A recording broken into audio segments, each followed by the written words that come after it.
بسم اللہ الرحمن الرحیم الحمد للہ رب العالمین والصلاة والسلام علی سیدنا و مولانا محمد خاتم النبیین و امام المرسلین وقائد الغر المحجلین وعلى آلہ واصحابہ اجمعین وعلى كل من تبعهم بإحسان إلى يوم الدين۔ حضرت رئیس الجامعہ، اساتذہ کرام اور میرے عزیز طالب علم ساتھیوں، السلام علیکم ورحمۃ اللہ وبرکاتہ۔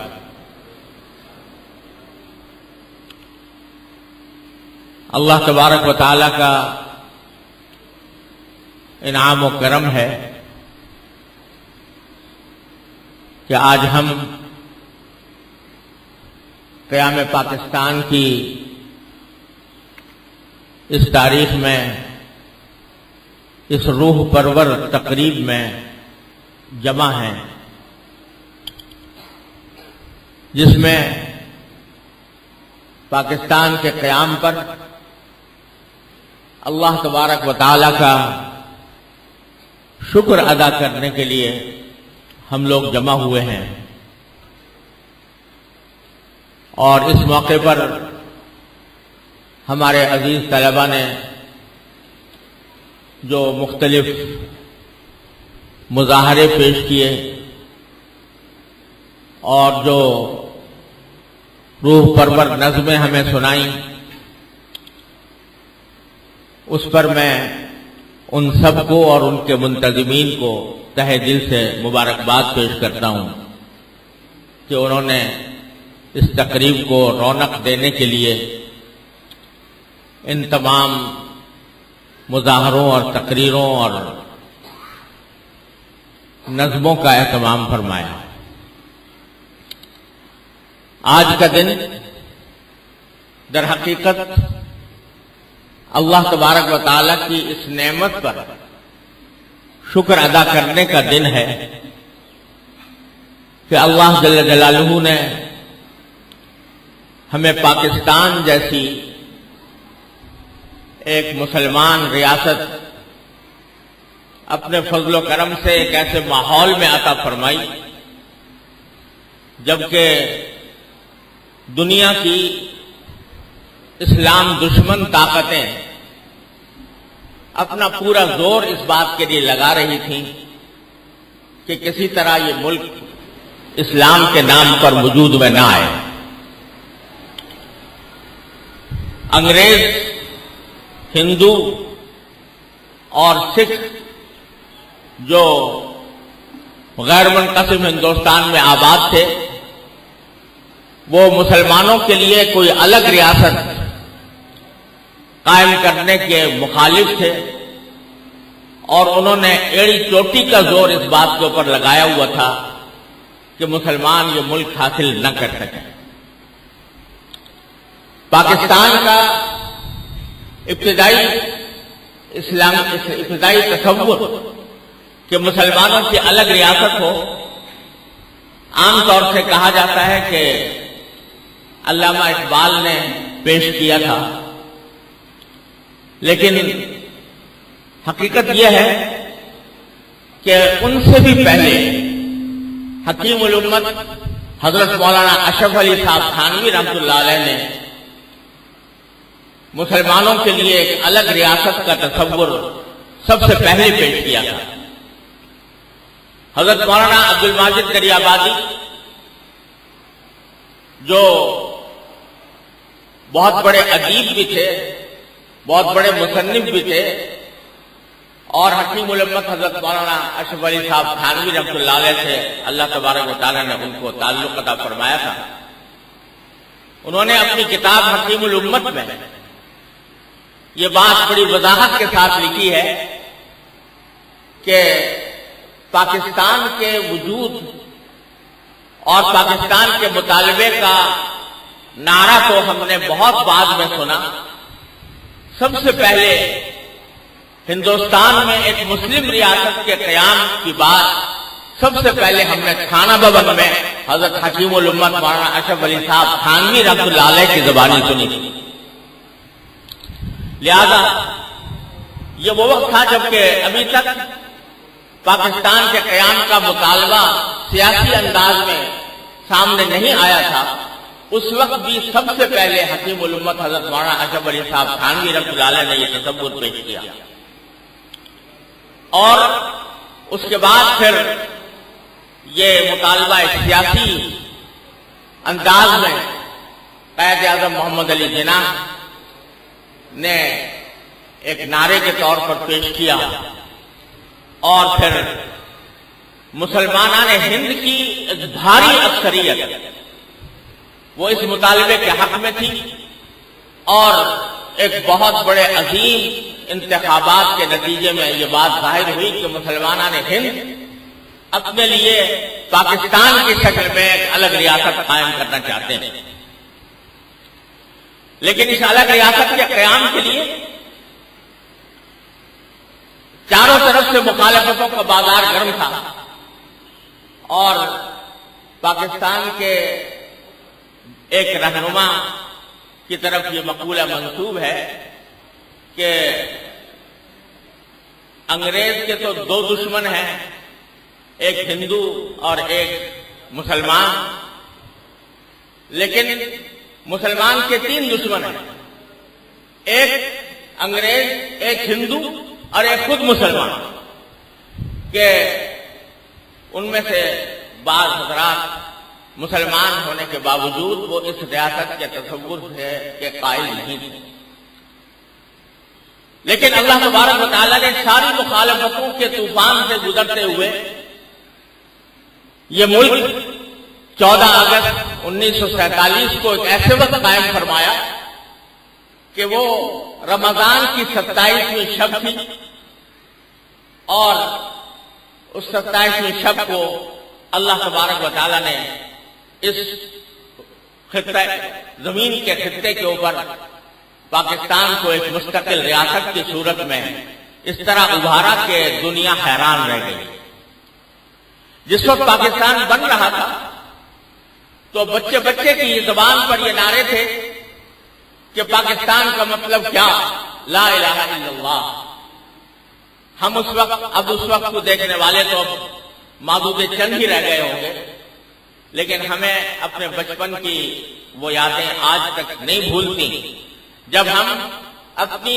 تتلائی ہوئی زبان میں بھی یہ نعرے لگایا کرتے تھے کہ بٹ کے رہے گا ہندوستان، مل کے رہے گا، بن کے رہے گا پاکستان، سینے پہ گولی کھائیں گے، پاکستان بنائیں گے۔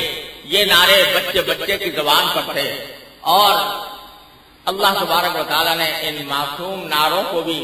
قبولیت کا شرف عطا فرمایا،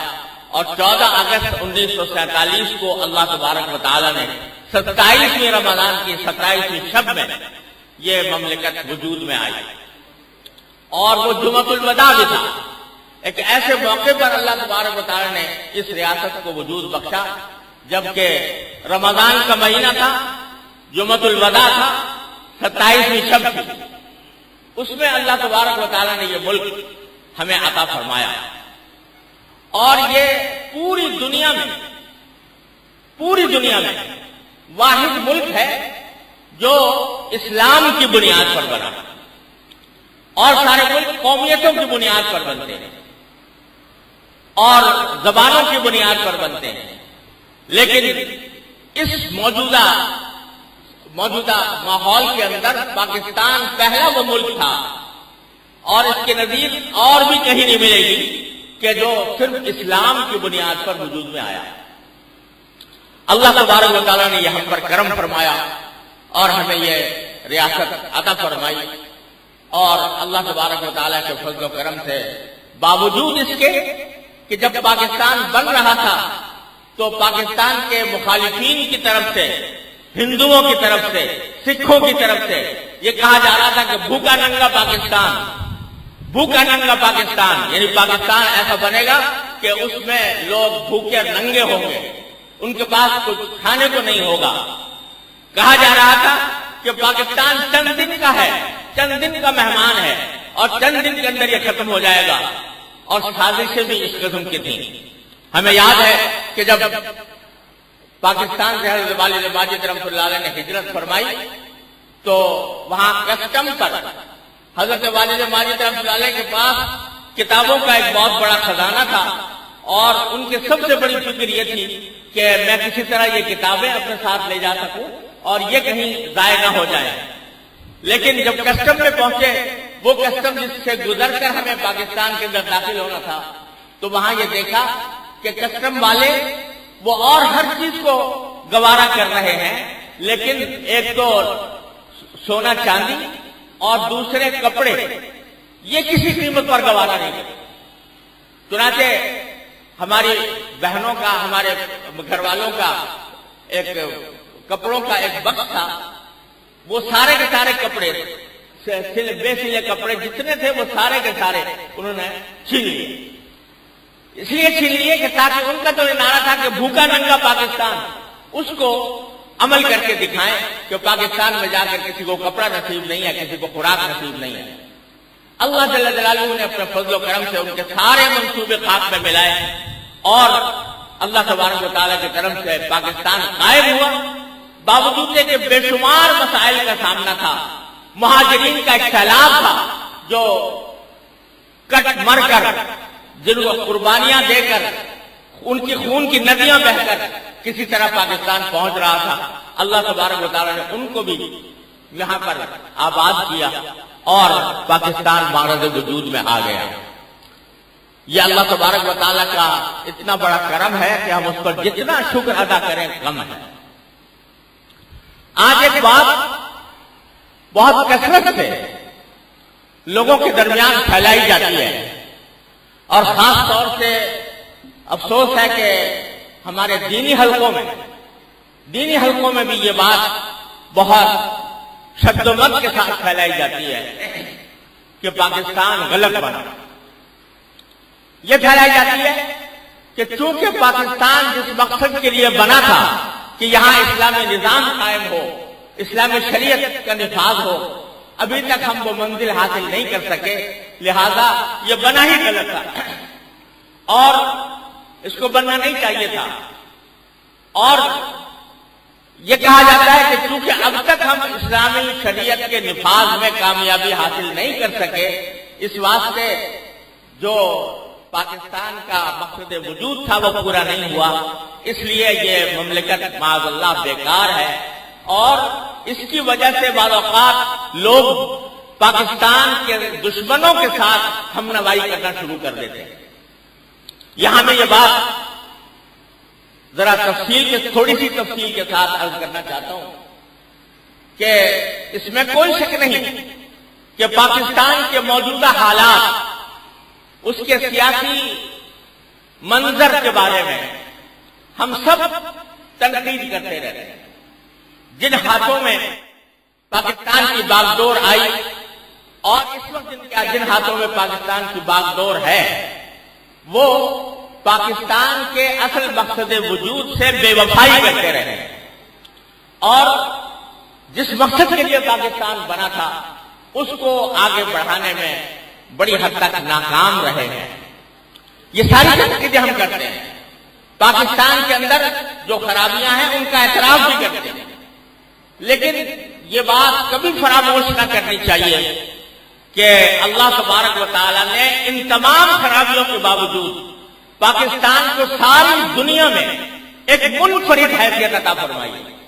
جو آپ کو دنیا کے کسی ملک میں نہیں ملے گی۔ وہ منفرد خاصیت جو آپ کو دنیا کے کسی خطے میں، کسی ملک میں، کسی ریاست میں نہیں ملے گی، وہ در حقیقت ہمارے بزرگوں کی جد و جہد کا ایک عظیم ثمرہ ہے، اور وہ یہ کہ یہ واحد ملک ہے، پاکستان پوری دنیا میں واحد ملک ہے جس کے دستور میں یہ کہا گیا ہے کہ حاکمیت صرف اللہ جل جلالہ کی ہے۔ یہ جملہ کہ حاکمیت اللہ تبارک و تعالیٰ کی ہے، اور جو حاکم بھی آتے ہیں وہ اللہ تبارک و تعالیٰ کی حاکمیت کے تابع ہو کر اور اس کے نائب بن کر کام کرتے ہیں. یہ جملہ آپ کو امریکہ سے لے کر آسٹریلیا تک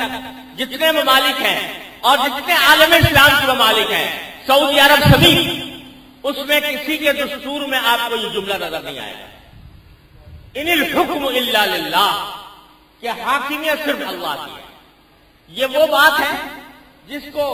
پاکستان کے دستور کا بنیادی پتھر قرار دینا چاہیے، اور اس میں ہمارے اکابر شیخ الاسلام حضرت علامہ شبیر احمد صاحب عثمانی رحمۃ اللہ علیہ، حضرت مولانا ظفر احمد صاحب عثمانی رحمۃ اللہ علیہ، حضرت مولانا مفتی محمد شفیع صاحب رحمۃ اللہ علیہ، حضرت مولانا محمد ادریس کاندلوی رحمۃ اللہ علیہ، ان حضرات کی پہم کوششوں سے اللہ تبارک و تعالیٰ نے یہ چیز ایسی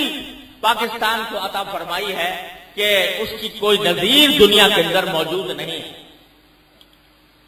سن 1949 تک، یعنی پاکستان بننے کے 2 سال بعد تک، یہاں اس طبقے کی طرف سے بڑا زبردست پروپیگنڈا تھا جو یہ چاہتا تھا کہ پاکستان کو سیکولر ریاست بنایا جائے، ایک لادینی ریاست بنایا جائے، اور اس کے لیے طرح طرح کی مہمیں چلائی جا رہی تھی. لیکن ہمارے اکابر نے ان مہمات کا ڈٹ کر مقابلہ کیا، اور ڈٹ کر مقابلہ کر کے سن 1949 میں علامہ شبیر احمد صاحب عثمانی رحمۃ اللہ علیہ نے قرارداد مقاصد مرتب فرمائی، اور پھر ایک عظیم الشان تقریر کی، جو آج بھی اس تقریر کے الفاظ محفوظ ہیں. انوار عثمانی کتاب کے اندر علامہ عثمانی کی وہ تقریر موجود ہے. اور اس موقع پر جب علامہ عثمانی رحمۃ اللہ علیہ نے تقریر فرمائی تو اس وقت کے وزیر اعظم خان لیاقت علی خان مرحوم نے کہا کہ یہ قرارداد جو آپ نے مرتب کی ہے میں اپنی طرف سے پیش کروں گا. اور پھر لیاقت علی خان مرحوم نے وہ قرارداد پیش کی جس کو آج قرارداد مقاصد کہا جاتا ہے، اور ہمارے پاکستان کے دستور کی بنیاد اور اس کی خصلت اول وہ قرارداد مقاصد ہے، جسے الحمدللہ باوجود 1000 کوششوں سازشوں کے اس تمام طوفان سے گزرتے ہوئے کسی بھی دستور میں اس کو تبدیل نہیں کیا جا سکا. آج بھی وہ پاکستان کے دستور کا ایک اہم حصہ ہے. کوششیں تھی کہ پاکستان کو بھی دوسری قومی ریاستوں کی طرح یہ لادینی انداز میں مرتب کیا جائے، قومی انداز میں مرتب کیا جائے، لیکن ہمارے علماء کرام کی پہم جد و جہد کے نتیجے میں وہ سازی سے ناکام ہوئی. اور الحمدللہ پاکستان نے یہ اعتراف، پاکستان کی حکومت کے اندر یہ اعتراف کیا، اور اس کے نتیجے میں پھر پاکستان کے دستور کے اندر یہ بات لکھی گئی کہ پاکستان کی بنیاد اسلام ہے، قرآن و سنت ہے، اور قرآن و سنت کے خلاف کوئی قانون بنانے کی اجازت نہیں ہے، اور قرآن جتنے قوانین ہیں ان کو قرآن و سنت کے مقابلے کے سانچے میں ڈھالا جائے گا. میں جیسے عرض کر رہا ہوں کہ یہ پاکستان کا جو دستور ہے، جس کے بارے میں ابھی آپ نے بچے سے نظم بھی سنی ہے، وہ دستور ساری دنیا کے کسی بھی دستور میں وہ باتیں نہیں ہیں جو ہمارے پاکستان کے دستور میں اللہ تبارک و تعالیٰ نے اپنے فضل و کرم سے ہمارے علماء کرام کی جد و جہد کے نتیجے میں ہمیں عطا فرمائی ہے. اور سعودی عرب سمیت کسی بھی مسلمان ملک میں اس قسم کا دستور موجود نہیں ہے. آج بھی ہمارے دستور کے تحت یہ ہر مسلمان، ہر شہری کو یہاں قاصل ہے کہ وہ پاکستان کے کسی بھی غیر اسلامی قانون کو عدالت میں چیلنج کر سکتا ہے کہ چونکہ قرآن کریم اور سنت کے خلاف ہے لہذا اس کو بدلا جائے. میں 17 سال سپریم کورٹ کے شریعت بینچ کے جج کی حیثیت سے ان مقدمات کی سماعت کرتا رہا ہوں جن میں کہ یہ دعوے کیے جاتے تھے کہ یہ شکایتیں کی جاتی تھی کہ فلاں قانون قرآن و سنت کے خلاف ہے. ہم نے وہاں بیٹھ کر 200 سے زیادہ قوانین کو اللہ تعالیٰ کے فضل و کرم سے اسی دستور کے تحت ہم نے ان کو بدل کر اسلامی قانون میں تبدیل کیا. 200 کے قریب قوانین بدلے، لیکن مجھے افسوس ہے کہ اس پورے 17 سال کے اندر اس دستور کی اس عظیم موقع کو سے فائدہ ہمارے لوگوں نے نہیں اٹھایا۔ میں نے لوگوں کے آگے ہاتھ جوڑے، منتیں کی کہ آپ جو سیاسی جد و جہد کرنا چاہتے ہیں وہ کرتے رہیں، لیکن خدا کے لیے اس دستور کے اس حصے سے فائدہ اٹھاتے ہوئے آپ موجودہ غیر اسلامی قوانین کو اسلامی سانچے میں ڈھالنے کے لیے آپ درخواستیں دیں۔ مگر مجھے افسوس سے کہنا پڑتا ہے کہ ہمارے دینی حلقوں کی طرف سے ایک درخواست نہیں آئی، ایک درخواست کسی ایک قانون کے بارے میں ہمارے دینی حلقوں کی طرف سے نہیں آئی۔ جو درخواستیں آئیں وہ باطل فرقوں کی طرف سے آئیں، منکرین حدیث کی طرف سے آئیں، قادیانیوں کی طرف سے آئیں، شیعوں کی طرف سے آئیں، لیکن ہمارے انہی کے اوپر ہم نے فیصلے دیے اور ان پر فیصلے دینے کے نتیجے میں 200 قوانین الحمدللہ تبدیل کی۔ لیکن ہمارے ہاں افسوس ہے کہ اس موقع سے فائدہ نہیں اٹھایا گیا۔ لہذا آج جو لوگ پاکستان کے خلاف پروپیگنڈے کرتے ہیں کہ پاکستان دارالکفر ہے، پاکستان کی حکومت مرتد ہے اور پاکستان کی فوجیں مرتد ہیں اور اسلام سے خارج ہیں، ان کو حالات کا علم نہیں، ان کو پتہ نہیں کہ یہ واحد ملک ہے پاکستان جس کی بنیاد میں جس کے دستور میں یہ بات لکھی ہوئی ہے کہ حاکمیت صرف اللہ جل جلالہ کی ہے۔ واحد ملک ہے جس میں آپ کسی قانون کو اس وجہ سے چیلنج کر سکتے ہیں کہ یہ قرآن و سنت کے خلاف ہے، آج بھی کر سکتے ہیں، لیکن ہم اور سب کچھ کرنے کو تیار ہیں، جلوس نکالنے کو بھی تیار ہیں، جلسے کرنے کو بھی تیار ہیں اور پاکستان کی مخالفت میں باتیں کرنے کو بھی تیار ہیں، لیکن اس موقع سے فائدہ اٹھانے کے لیے تیار نہیں جو اللہ تبارک و تعالیٰ نے اس دستور کی خاطر ہمیں عطا فرمایا۔ تو ایک تو بات یہ ہے باوجود ساری خامیوں کے، لیکن ایک تو بات یہ ہے کہ پاکستان اللہ تبارک و تعالیٰ کے فضل و کرم سے آج بھی اس کا دستور اور آئین دنیا کے سارے ممالک سے 1000 درجہ بہتر ہے اور اس کے اندر اسلام کی بالادستی کو تسلیم کیا گیا ہے۔ دوسرے، اگر پاکستان کا موازنہ دوسرے اسلامی ممالک سے کیا جائے، مسلمان ممالک سے کیا جائے، تو اس کے لحاظ سے بھی اللہ تبارک و تعالیٰ نے پاکستان کو ہمارے لیے ایک عظیم نعمت بنایا۔ آپ پاکستان سے ہٹ کر کسی بھی مسلمان ملک میں چلے جائیے، وہاں جمعہ کے خطبے میں، جمعہ کی تقریر میں آپ اپنے دل کی بات نہیں کہہ سکتے۔ آپ کو چھپی ہوئی تقریریں ملیں گی، حکومت کی طرف سے بھیجی ہوئی تقریریں ملیں گی اور اس کے اندر آپ اس بات کے پابند ہوں گے کہ جو حکومت نے کہا، نے جو ہدایات دی ہیں آپ خطبے کے اندر صرف وہ بیان کریں۔ آپ وہاں حکومت پر تنقید نہیں کر سکتے، آپ وہاں حکومت کہ کسی غلط اقدام کے اوپر کوئی احتجاج نہیں کر سکتے، کوئی مطالبہ نہیں کر سکتے۔ تقریباً سارے اسلامی ملکوں کا حال یہ ہے۔ میں ایک مرتبہ تیونس گیا تھا، تیونس اسلامی ملک ہے، وہاں جمعہ کی نماز پڑھنے کا موقع آیا تو میں نے دیکھا کہ مسجد میں جب میں گیا، خطبے کا وقت آیا تو امام صاحب کا کہ دونوں خطبے صرف سربراہ حکومت کی تعریف پر مشتمل تھے۔ پہلے خطبہ بھی اور دوسرا خطبہ بھی، سوائے صلاۃ و سلام کے، حمد و صلاۃ کے، اور باقی سارا موضوع بوجھا تھا۔ میں نے بعد میں لوگوں سے پوچھا کہ بھئی میں نے یہ منظر دیکھا آج کہ میں نے آج تک کہیں کسی جگہ پر جمعہ کے خطبے میں یہ صورتحال نہیں دیکھی، تو لوگوں نے بتایا کہ یہ خطبہ حکومت کی طرف سے تمام مسجدوں کے اندر بھیجا گیا ہے اور اس بات کا پابند بنایا گیا ہے کہ اسی خطبے کو پڑھا جائے، لہذا آج صرف اسے ایک مسجد میں نہیں بلکہ ملک کی ساری مسجدوں کے اندر یہ خطبہ پڑھا گیا اور کسی کی مجال نہیں ہے کہ اس کے خلاف کوئی اور بات کر سکے۔ اسلامی ملکوں میں صورتحال یہ ہے کہ جب آپ جمعہ کی تقریر کرتے ہیں پوری تقریر ریکارڈ ہوتی ہے اور اس کی ویڈیو بیٹھے ہوئے لوگ سن رہے ہوتے ہیں کہ کس سے کیا بات کری۔ اللہ تبارک و تعالیٰ نے اپنے فضل و کرم سے ہمیں آزادی عطا فرمائی. ہم اپنے ضمیر کے مطابق اپنی بات کہہ سکتے ہیں. یہ بات آپ کو کہیں نظر نہیں آئے گی, کسی دوسرے مسلمان ملک میں نظر نہیں آئے گی جو اللہ تبارک و تعالیٰ نے ہمیں عطا فرمائی. اور اسی کی وجہ سے الحمدللہ ہم اس لائق ہیں کہ اگر جو ہماری یہ بے شک اسلامی دستور ہمارا اسلامی بحثیت مجموعی اسلامی ہے اور اس کے اندر بہت سی خامیاں بھی ہیں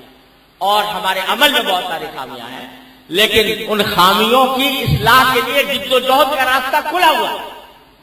اگر ہم اس کے لیے صحیح خطوط پر جد و جہد کرنا چاہیں تو ہمارا کوئی ہاتھ روکنے والا نہیں ہے. اللہ تبارک و تعالیٰ کے فضل و کرم سے یہ نعمت ہمیں عطا فرمائی ہے. ٹھیک ہے, بدعملیوں کا ایک لامتناہی سیلاب ہے, حکومت میں بھی اور عوام میں بھی اور سیاسی پارٹیوں میں بھی بدعملیوں کا ایک سیلاب ہے, اس میں کوئی شک نہیں. اور یہی وجہ ہے کہ کیونکہ ہم اس بدعملی میں مبتلا ہیں, لہذا پاکستان کے قیام کے جو صحیح ثمرات ہونے چاہیے تھے, جو صحیح نتائج ہونے چاہیے تھے, ابھی تک ہمیں حاصل نہیں ہوئے. وہ ہماری اس بدعملی کی وجہ سے ہے. لیکن خوب سمجھ لیجیے, اس بدعملی کی وجہ سے جو لوگ یہ کہتے ہیں کہ پاکستان مرتد ہے, پاکستان کی حکومت مرتد ہے, جو حکومت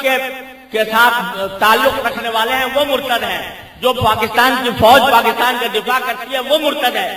یہ اتنا بڑا مغالطہ ہے کہ جو گمراہی کی حد تک پہنچتا ہے. اس کی مثال یوں سمجھیے کہ جب پاکستان کے دستور کا افسوس ہے کہ لوگوں نے غور سے مطالعہ ہی نہیں کیا. اگر پاکستان کے دستور کو سامنے رکھا جائے تو پاکستان کی مثال اس شخص کی ہے جس نے کلمہ اشہد اللہ الہ الا اللہ اشہد ان محمد رسول اللہ پڑھ لیا. وہ کلمہ پڑھ کر مسلمان ہو گئے. اس کو مرتد کہنا, اس کو کافر کہنا ہرگز جائز نہیں. البتہ اگر وہ کلمہ پڑھ کر بدعملی میں مبتلا ہے تو اس کو بدعمل کہہ سکتے ہیں, گناہگار کہہ سکتے ہیں, فاسق بھی کہہ سکتے ہیں, لیکن اس کو کافر کہنا یا اس کو مرتد کہنا یہ ایسا ہی ہے جیسے خوارج اور معتزلہ کے بارے میں ہے کہ وہ ذرا سے گناہ کی بنیاد پر لوگوں کی تکفیر کر دیتے تھے. لہذا خدا کے لیے اس زبردست مغالطے سے خود بھی اپنے آپ کو بچائیں اور دوسروں کو بھی بچانے کی کوشش کریں. اللہ جل جلالہ کی عظیم نعمت ہے پاکستان, اس عظیم نعمت کا شکر ادا کریں, اس کے قدر کریں. دنیا کے اندر ہر قوم اپنے ملک کے ساتھ محبت رکھتی ہے. دنیا کے ہر قوم اپنے ملک کے پرچم کو ایک احترام کی نظر سے دیکھتی ہے اور اس کے اوپر اللہ کا شکر ادا کرتی ہے. لیکن ہمارے ہاں ایسے عناصر بھی موجود ہیں جو پاکستان میں رہتے ہیں, پاکستان کا کھاتے ہیں, پاکستان سے فائدے اٹھاتے ہیں اور اس کے باوجود پاکستان کے حق میں کوئی کلمہ خیر نکالنے کی ان کو کبھی توفیق نہیں ہوتی اور وہ پاکستان کے بارے میں بری باتیں کرتے رہتے ہیں. اور ان کو اگر پاکستان خدا نہ کرے پاکستان کو کوئی نقصان پہنچے تو ان کو کوئی دکھ نہیں ہوتا, ان کو اس سے کوئی تکلیف نہیں ہوتی, ان کو شاید خوشی میسر آتی ہے کہ پاکستان نہ رہے. میں ابھی کل میرے پاس ایک ٹیلی فون آیا ایک صاحب کا اور انہوں نے فرمایا کہ ہمیں یہ اطلاع ملی ہے کہ آپ کی مسجد کے مینار کے اوپر پاکستان کا جھنڈا لگا ہوا ہے, تو یہ آپ نے اپنی مرضی سے لگایا ہے یا کسی نے آپ کی مرضی کے خلاف لگا دیا ہے. یعنی ان کا انداز یہ تھا کہ گویا آپ جیسے مسلمان آدمی اس کو یہ کہاں آپ ان سے یہ بات ممکن ہے کہ انہوں نے اپنی مسجد کے اوپر پاکستان کا جھنڈا لگایا. ان کو پاکستان کا جھنڈا یہ دین سے, اسلام سے اور اسلام کے تقاضوں سے پاکستان کا جھنڈا وہ ان کو برا لگتا ہے. تو میں نے بڑے افسوس کے ساتھ ان سے کہا کہ آپ کو کیا, اگر فرض کرو اول تو میراث کے برابر میں جو وہ کھڑی ہیں اس کے اوپر جھنڈا لگایا گیا ہے, لیکن اگر فرض کرو مینار کے اوپر بھی لگایا گیا ہوتا تو آپ کو کیا تکلیف تھی؟ پاکستان کے مسجد کے مینار پر کوئی فسق و فجور کا اعلان کیا جا رہا ہے, پاکستان کا جھنڈا ہے, اس پاکستان کا جھنڈا ہے جو اسلام کے نام پر قائم ہوا، جس نے حاکمیت اعلیٰ اللہ کی تسلیم کی ہے، اس کا جھنڈا ہے۔ اگر وہ مسجد پر لگایا جاتا ہے یا مدرسے پر لگایا جاتا ہے تو اس سے آپ کو کیا تکلیف ہے؟ اس لیے میں بہت ہی دردمندی کے ساتھ اس موقع پر یہ گزارش کرنا چاہتا ہوں کہ خدا کے لیے اس ملک کی قدر کریں، اس ملک سے محبت کریں، اس ملک کو بہتر بنانے کی کوشش کریں، اور جو نعرے پاکستان کے خلاف، پاکستان کے مرتد ہونے کے نعرے، پاکستان کی حکومت اور فوج کے مرتد ہونے کے نعرے مختلف جگہوں پر لگائے جاتے ہیں، خدا کے لیے ان نعروں سے اپنے آپ کو خود بھی بچیں اور دوسروں کو بھی بچائیں۔ الحمدللہ ساری خرابیوں کے باوجود آج بھی میں پورے اعتماد کے ساتھ کہتا ہوں، اور میں وہ شخص ہوں جتنے دنیا بہت دیکھی ہے، اور مسلمان ممالک میں سوائے اکا دکا ایک دو ملکوں کے کوئی ملک نہیں چھوڑا جہاں میں گیا نہ ہوں، جہاں کے حالات سے واقفیت نہ ہو، جہاں کے علماء سے، جہاں کے دانشوروں سے ملاقاتیں نہ ہوں، ان کے حالات سے باخبر نہ ہوں۔ ان سب کو دیکھنے کے بعد میں آج کہتا ہوں کہ الحمدللہ پاکستان آج بھی باوجود اپنی تمام خامیوں کے آج بھی پاکستان دنیا کا واحد ملک ہے جو اللہ تعالیٰ کے فضل و کرم سے اسلام کے نام پر قائم ہوا، اور جس میں اللہ تبارک و تعالیٰ کی حاکمیت تسلیم کی گئی، اور اس کی اگر ہم نے قدر نہ کی، اگر ہم نے اس سے محبت نہ کی، اگر ہم نے اس کی تعمیر و ترقی کے لیے کوشش نہ کی،